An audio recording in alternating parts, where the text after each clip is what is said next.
Gas fitter exam cram session, video 19. Alright, so the largest threaded fitting we could possibly use would be 4-inch. We established that that fitting would exist in a system with half a psi max working pressure. So we drew a boundary, so that means, well, the next one we know from half psi is everything up to 5 psi. And since we drew a boundary, it's a safe guess to say, well, in a system up to 5 psi, we're not going to be using a 4-inch threaded fitting. So if we're not going to be using that, logic follows that, and if we're going to go with the commercial sizes available, the largest threaded fitting we're ever going to get to use in a 5 psi system is 3.5. That's the largest threaded fitting, 3.5, which means that what's the size we start welding at? 4-inch. So we weld at 4-inch. We weld at 4-inch for 5. We can go up to 4-inch threaded for half. Okay? Now, this we have our next cutoff. So over 5 psi up to 15 psi, that determined a testing pressure. But we're not worried about testing pressures right now. We're worried about where we can and cannot use threaded fittings. So, in this case, we're not going to worry too much about this. We're just going to say over 5 psi. Okay, because once we go over 5 psi, as far as welding and threading is concerned, that's it. Once you're over 5 psi, you're in an area where doesn't matter. Everything is getting welded. We don't need to worry about what size threaded fitting can you use. That's not a concern anymore. Everything's getting welded over 5 psi. So over 5 psi, everything.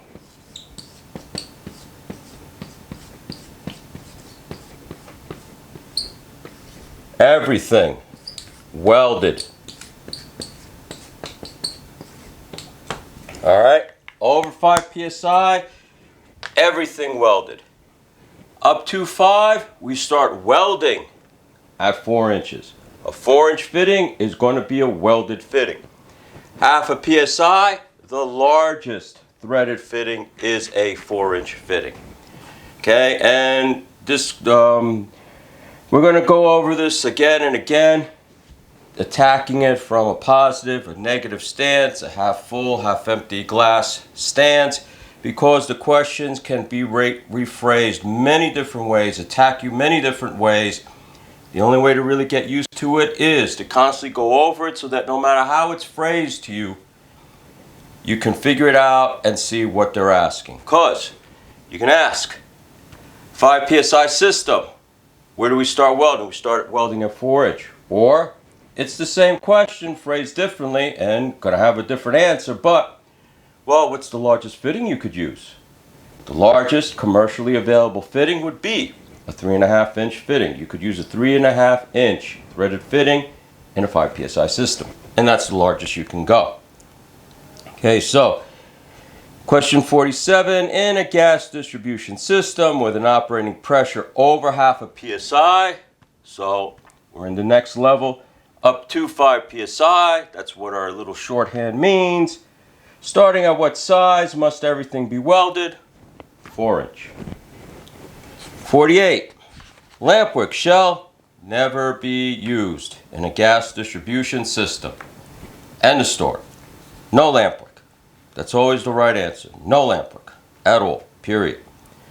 49. The largest diameter threaded fitting that can be used in a gas distribution system operating at over 5 psi is, does this sound like a trick question? Yeah, none. There they give you some sizes hoping you'll pick that, but the answer is none. Everything over 5 psi is welded. That's it, you're done. That's your blanket statement. So this level here, we're fine. There's only really 3 levels to this, but they're tricky levels. They throw people off, and especially if you're going to go by the way the code lays it out. You know, when we get to the actual code, I said we're going to go through every line of this. You're going to see, yeah, there's got to be a smoother way to explain this, because it can throw you off. But half a psi, 4-inch threaded. Up to 5, 4-inch welded. Over 5, everything welded. Okay. Question 50. A water column and a manometer is 7 inches high. The equivalent pressure in psi is good. I touched upon this before, but let's talk about the manometer, because if you're working on gas, eventually you're going to see the utility guys come out and they may break out their manometer. So a manometer is just a little portable water column.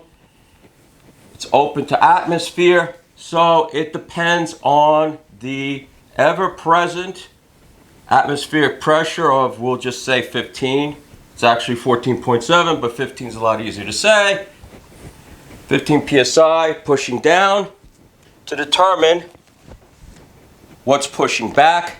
And since it's a water column, we're going to be using it for very tiny pressures, like the pressures in a half psi max gas distribution system, which usually once the regulator, the MP regulator, medium pressure regulator, has done its job, you're really looking at 1/4 of a psi at most. And then we said that the LP regulator that comes in the stove is going to bring that 1/4 down even more, give you a controllable flame for cooking. So the manometer, when they break them out, it's generally a plastic clear tube like this,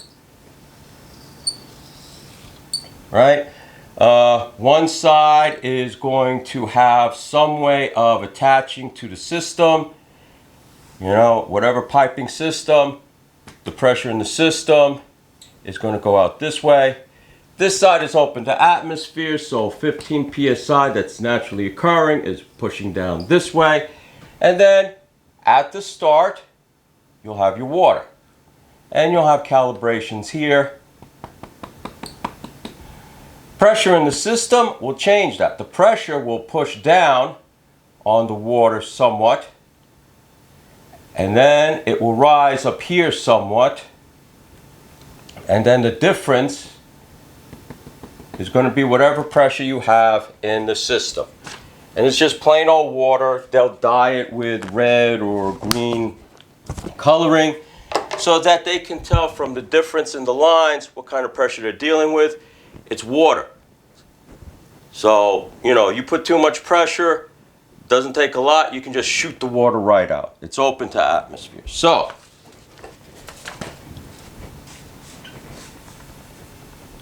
why a manometer? Why water?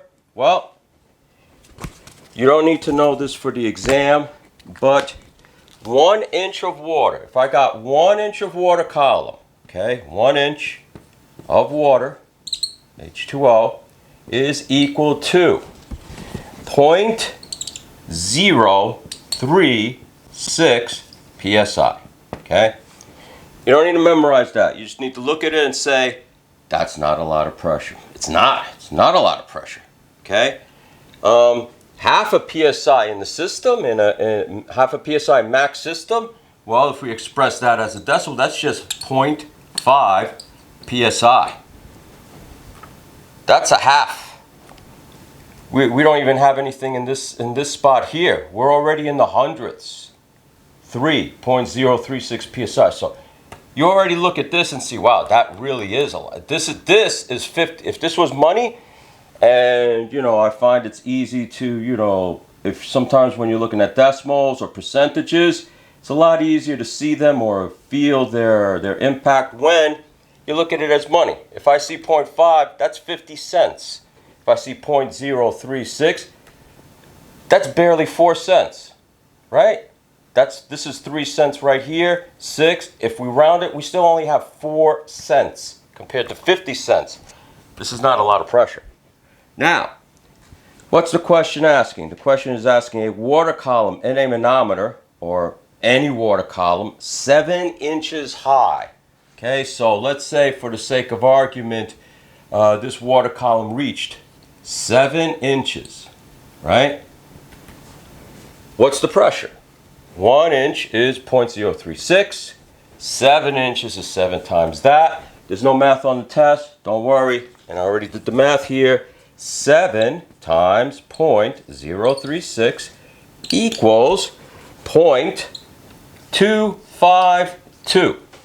Okay, I'll put it here to make it a little clearer. 0.252 psi is what we have with a 7-inch column of water in the manometer.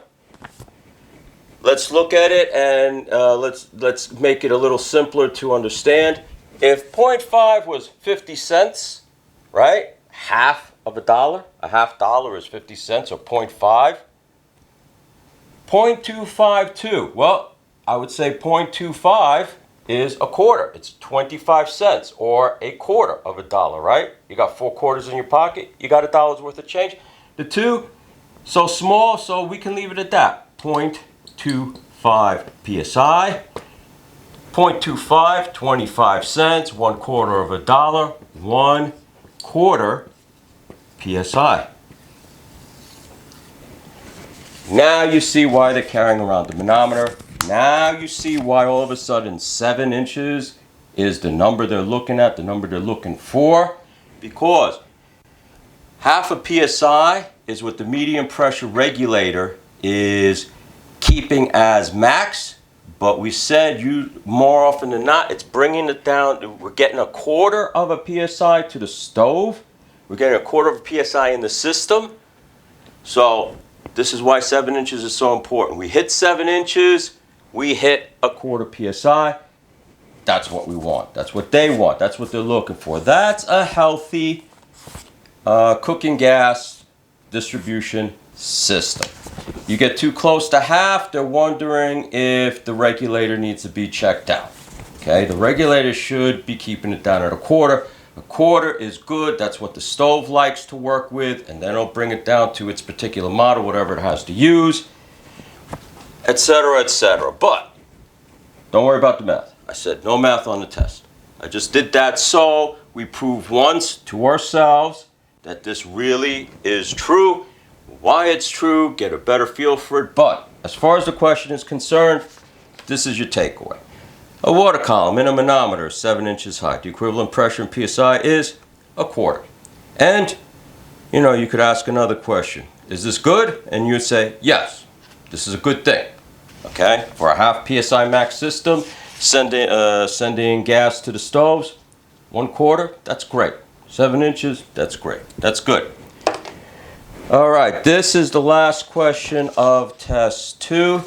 Before we move on, so I checked out the flexis for stoves. Some fascinating things. None of them are going to be on the test.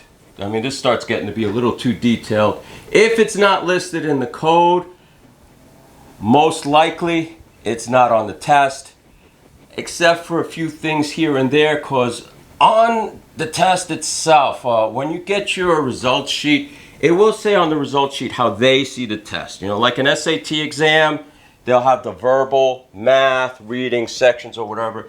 They say their test is divided into sections that say code, safety, this, that, or whatever. I really don't see it. There's no delineation in the test itself.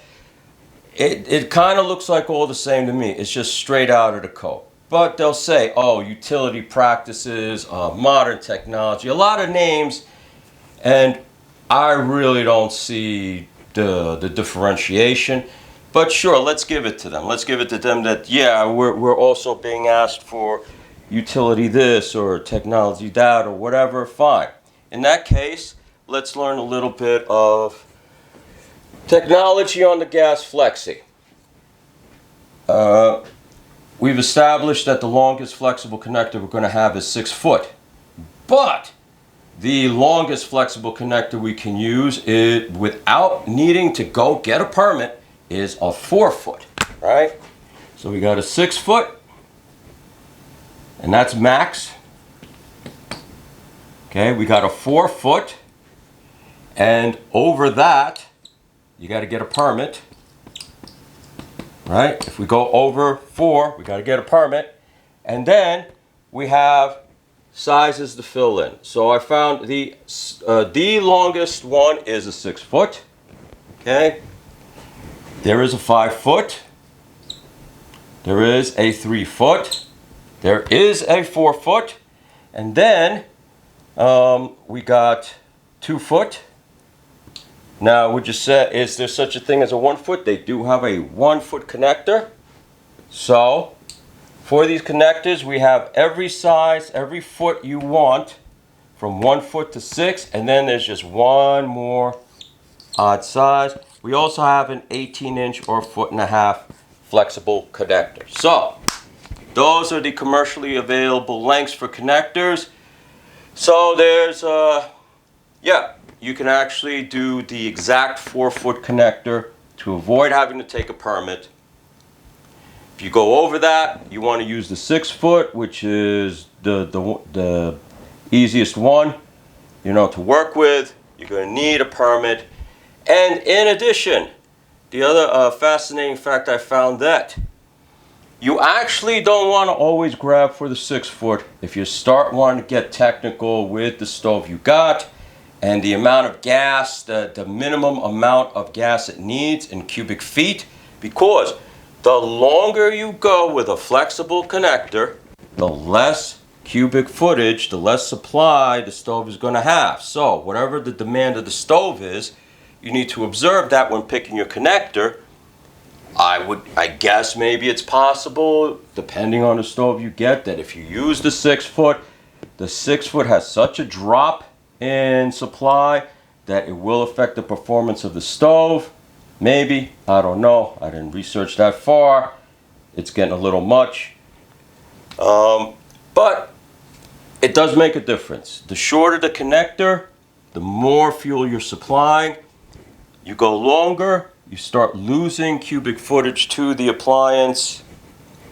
Check with the manufacturer's information on the appliance, etc., etc. Or just hook it up with the 6 foot and hope for the best. If it turns on and heats the food, I guess you're good. How much time are you really going to spend on that? I think I already told this is extra. I seriously doubt you're ever going to get this. The main thing was that, I was just really curious, do they make a 4 foot connector? And yes, they do. They make a 4 foot connector. And they even make an 18.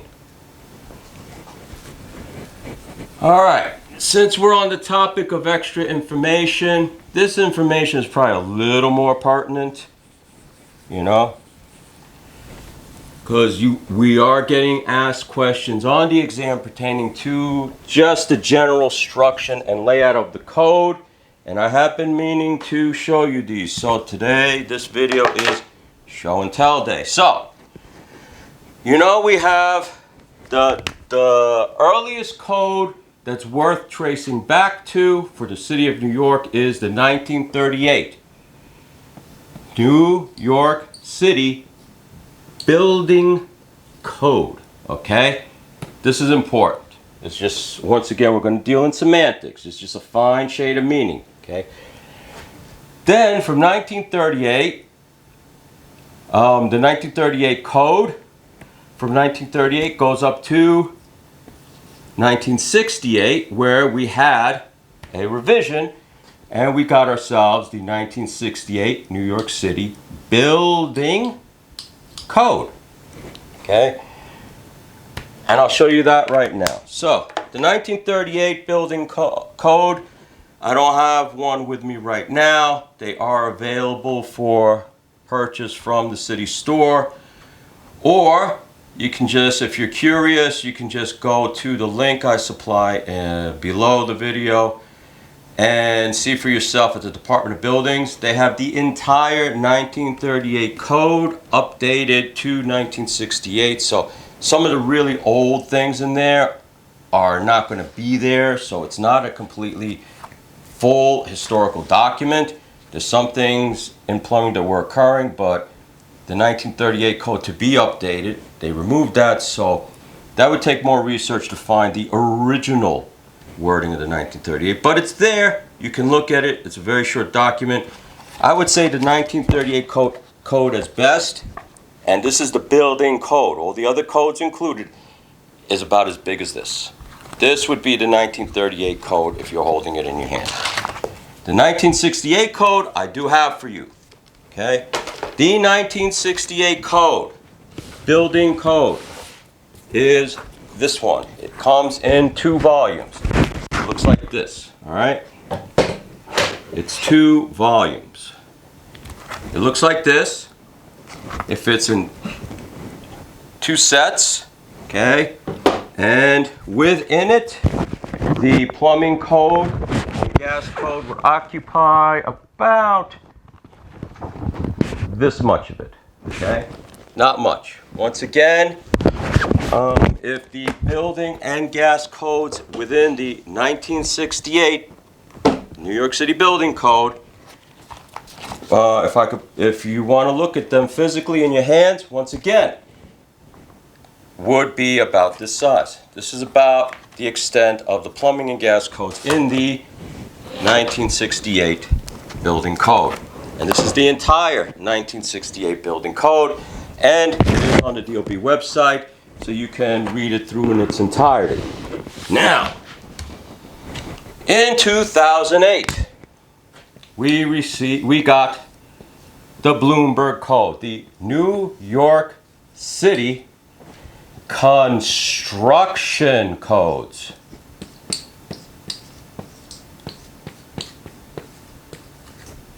Construction codes.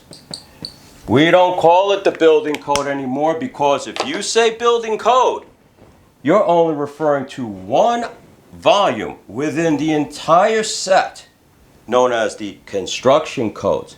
Before I show you the New York City Building Code within this, let me show you just one of the codes, all right? Each code is a standalone volume. The plumbing code is a standalone, the gas code is a standalone. I showed you mine, but it's, you know, I combined them in one book to make it easy for me because I'm constantly referring back and forth or whatever. But the actual publication, when you first get your code, if you want a physical copy, looks like this. This is the mechanical code. So the mechanical code, as you can see from the thickness, is about twice as thick as this. Now you do get a lot of space because, you know, it looks like just like the gas code, you know, very legal, double columns, super small writing. So you get a lot of stuff in it, but this is still not that big in comparison to some of the other codes. This mechanical code here, this is about the size as the fuel gas code, which would be yellow, the plumbing code, which would be green, the energy conservation code, which would be an orange, okay? But each one is a standalone, okay? They, you know, if you sit them on your desk or your library, it's like a little set of encyclopedias. That's the construction codes. Now you want to know something that pertains to the actual building, the building code. This is the building code. This is by itself. This is a code separate, just like the plumbing, fuel gas, mechanical. This is the big monster of it. This is the building code now. So when you're talking about the building code for 2008 or 2014, when you're talking about the Bloomberg Building Code, you're talking about the separate volume in the construction codes. And it's strictly for building. It's strictly for the structural elements of the building. It has nothing to do with any of the systems. Or the General Administrative Code, that's another volume, that's a different book. Or the Energy Conservation Code, that's a different book. Or the Electrical Code. I would say the electrical code is the second largest volume. I didn't bring it with me here, but maybe later I'll show it to you if, you know, just for fun. But this is your building code. So this thing's huge. This is the biggest volume, and this is just a volume, just a code. Okay? And well, building code blue.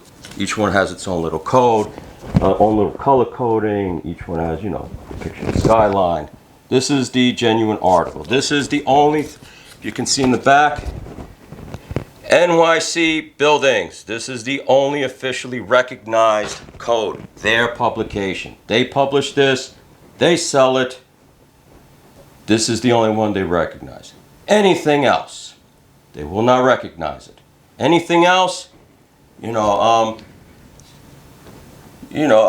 see. There's situations where, you know, this comes up in a court, in a hearing or whatever. And what do you do in court? Well, you got to present your case, and your case may have evidence. If you're going to use the code as some kind of evidence or argument, this is the only one you can use. You bring something else in there, that's not going to be admitted. It's not official. Only official documentation, the one that the DOB prints out and sells. Okay, so those are your codes. All right, so you can see the difference between the 1968 building code, which is all-encompassing, and then because the building code got its own super huge volume, we don't call it that. We don't call all the local laws the building code. We call them the construction code. So let me put here 2014 was the first revision we had, but still under this. And everything is going to be a revision from the original 2008 Bloomberg Code. Everything is simply a revision based on 2008. Revision to here, then revision from here, but everything is going to have the foundation from the 2008. Okay.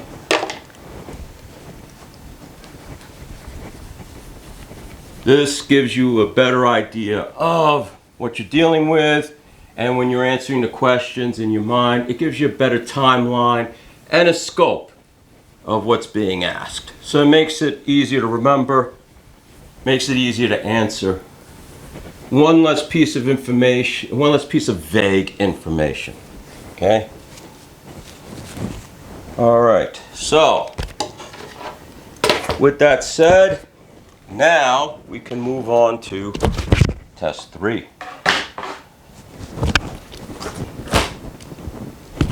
Okay, test 3. Finished test 2. The last question was 7 inches of water is 1/4 of a psi. The answer key for test 2 is on page 22. We went over the high points of the answer keys. Test 3 starts on page 23.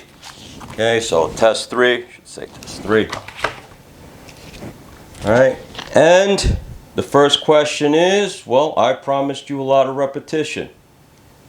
The scope of the code for this test, sooner or later, that's bound to happen, and repetition is good. The more we do it, the more it becomes an intrinsic part of you. And you see this question on the test, that should feel good. Question 1. A gas shutoff valve shall be located within 6 feet of the appliance. We've gone over that a few times already. 6 feet of the appliance. The valve, the union, the measurement along the center line. It should be down, everything pertaining to the appliance should be downstream. That union, that flexible connector whose max measurement is 6 feet, because that logically fits with this, all of that downstream of the appliance valve, all in the same room. Question 2. Fuel gas piping for other than dry gas conditions, which we probably will never see, shall be sloped not less than 1/4 of an inch in 15 feet to prevent traps.